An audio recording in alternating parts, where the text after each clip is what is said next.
Kita semua pasti tahu cerita tentang berlian. Betapa mahalnya harga sebutir berlian bersertifikat, walaupun hanya seperempat ons. Sementara dalam batuan geologi, berlian itu batuan biasa dan banyak jumlahnya dalam perut bumi ini. Namun, siapa yang tidak tahu bahwa berlian itu ada blood money-nya, ada uang darahnya. Uang yang diciptakan melalui tetesan darah dan kendali ketat atas peredaran jumlahnya. Berlian itu menjadi benda yang sangat-sangat unik. Semua dikendalikan agar tetap scarcity, agar tetap terbatas, agar tetap langka. Dibangunlah citra berlian simbol cinta. Siapa yang membangun? Keluarga De Beer di Afrika Selatan menguasai jaringan tersebut sudah hampir 200 tahun. Dia mengendalikan sumbernya, juga mengendalikan pasarnya, juga mengendalikan sertifikasinya. Di awalnya, di tahun 1800, mereka selama puluhan tahun, lebih dari 40 tahun, mengumpulkan sumber batuan tersebut. Sampai mereka menguasai lebih 60% penguasaan wilayah tersebut.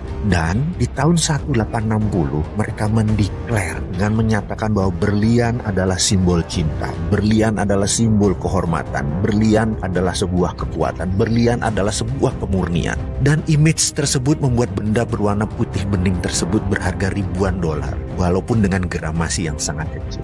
Kalau Anda tahu itu batuan apa, tetapi kita tidak bisa apa-apa. Kita semua sudah menjadi budak atas pencitraan berlian tersebut. Kita hanya menjadi korban pengambil price taker. Kita tidak bisa menentukan harga berlian. Kita pasrah dengan harga berlian tersebut. Apakah ini kesepakatan bersama? Oh tidak. Ini adalah keterpaksaan yang diciptakan. Dan apa yang keluarga De Beer itu ciptakan dalam bahasa sederhana, dalam bahasa ekonominya adalah economic alchemy atau rumus kimia sukses. Citra berlian sampai saat ini sudah 160 tahun. Sudah banyak tertanam di bawah sadar kita bahwa berlian adalah batuan paling mulia dan paling mahal. Kita ambil contoh, kita sekarang punya batu aki, batu kecubung atau batu lainnya. Kita tidak akan pernah bisa mengalahkan citra berlian tersebut karena citra tersebut dikawal dengan ketat oleh keluarga tersebut. Sekali lagi, itu adalah yang namanya alkemi. Kita pun selaku pribadi harus menemukan alkemi diri kita. Kita harus menciptakan alkemi kita sendiri. Bahkan negara harus menciptakan alkeminya sendiri. Kalau enggak, kita tidak menjadi negara apapun. Kita menjadi negara victim. Seperti Amerika. Mereka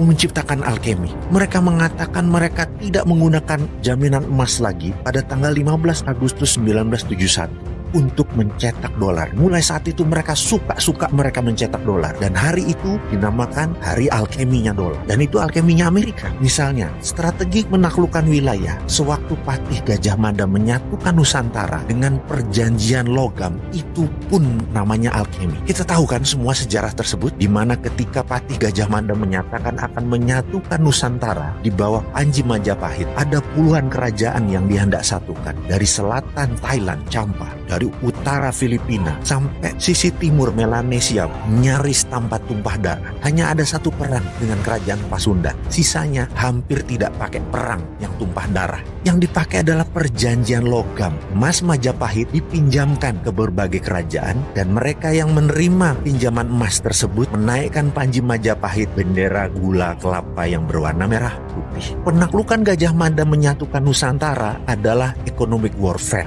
menggunakan hegemoni ekonomi, bukan hegemoni militer. Cara itu pula yang ditiru Cina dengan strategi obor, one belt, one road, dipinjaminya economic warfare. Apa yang Gajah Mada lakukan? Itu adalah alkemi. Alkemi itu sekarang diambil oleh Tiongkok. Dan lucunya, Indonesia malah bagian dari alkemi tersebut. Itu ilmu milik Nusantara. Bagaimana sih ini?